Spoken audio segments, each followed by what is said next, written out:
He looked up and saw the rich people who were putting their gifts into the treasury. He saw a certain poor widow casting in 2 small brass coins. He said, "Truly I tell you, this poor widow put in more than all of them. For all these put in gifts for God from their abundance, but she, out of her poverty, put in all that she had to live on." As some were talking about the temple and how it was decorated with beautiful stones and gifts, he said, "As for these things which you see, the days will come in which there will not be left here one stone on another that will not be thrown down." They asked him, "Teacher, so when will these things be? What is the sign that these things are about to happen?" He said, "Watch out that you don't get led astray, for many will come in my name, saying, 'I am he,' and, 'The time is at hand.' Therefore don't follow them. When you hear of wars and disturbances, don't be terrified, for these things must happen first, but the end won't come immediately." Then he said to them, "Nation will rise against nation, and kingdom against kingdom. There will be great earthquakes, famines, and plagues in various places. There will be terrors and great signs from heaven. But before all these things, they will lay their hands on you and will persecute you, delivering you up to synagogues and prisons, bringing you before kings and governors for my name's sake. It will turn out as a testimony for you. Settle it therefore in your hearts not to meditate beforehand how to answer. For I will give you a mouth and wisdom which all your adversaries will not be able to withstand or to contradict. You will be handed over even by parents, brothers, relatives, and friends. They will cause some of you to be put to death. You will be hated by all men for my name's sake.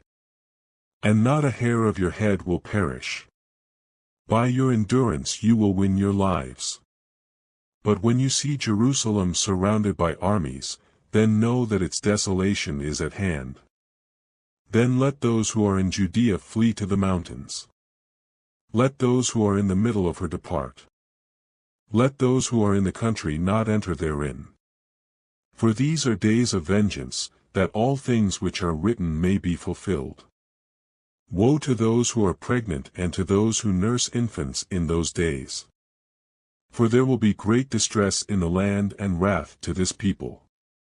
They will fall by the edge of the sword, and will be led captive into all the nations. Jerusalem will be trampled down by the Gentiles until the times of the Gentiles are fulfilled. There will be signs in the sun, moon, and stars, and on the earth anxiety of nations, in perplexity for the roaring of the sea and the waves. Men fainting for fear and for expectation of the things which are coming on the world, for the powers of the heavens will be shaken.